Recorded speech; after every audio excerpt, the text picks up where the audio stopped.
Dès la prise de son pouvoir, Félix Tshisekedi avait une vision de loin, celle de rétablir les contacts du Congo avec le monde, contacts qui a été coupé pendant plusieurs années du règne de son prédécesseur. Cette approche diplomatique l'avait conduit dans plusieurs pays, en Europe, en Amérique, en Asie comme en Afrique. Le projet était ambitieux, mais les ennemis de la République, recrutés parmi ses détracteurs, en étaient arrivés à le surnommer le Christophe Colomb africain. Dans une vidéo qui a circulé dans les réseaux sociaux, on l'a accusé faussement d'avoir gaspillé 50 millions de dollars américains. Acte 3. Félix Antoine le Christophe Colomb africain.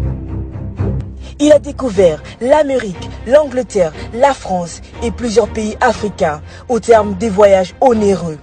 Des déplacements à l'étranger qui ont coûté au trésor public 50 millions de dollars.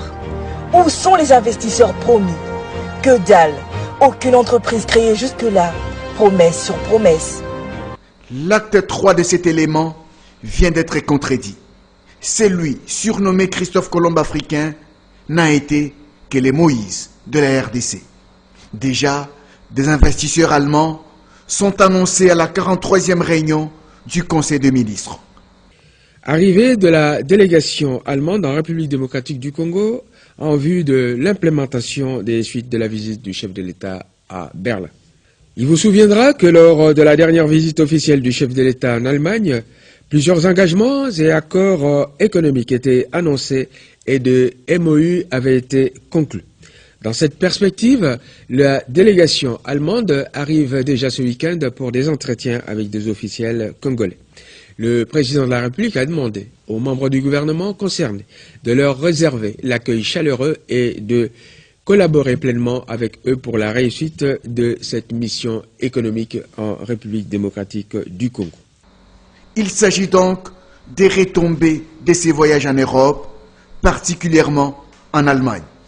Ces investisseurs allemands apportent un investissement de 50 milliards d'euros, 1000 fois plus que les montants déclarés dépensés dans les voyages. 50 milliards d'investissements pour la création d'1 million d'emplois dans différents domaines. La bonne nouvelle est que les Congolais auront la possibilité d'être des actionnaires dans quelque part avec une main-d'œuvre essentiellement congolaise. C'est du concret. Félix Tshisekedi s'est révélé être le Moïse de la RDC. Qui sont en réalité ces investisseurs? Deutsche Bank, la plus grande banque d'Europe et une grande banque au monde. ONTransGaz, spécialisé dans le transport de gaz en Europe. VNG AG, fournisseur de gaz en Europe. Voité Hydro, producteur des équipements pour centrales hydroélectriques.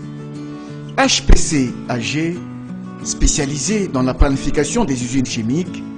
CMS AG, spécialisé dans la construction des équipements. L'Inde AG, spécialisé dans la production de l'hydrogène.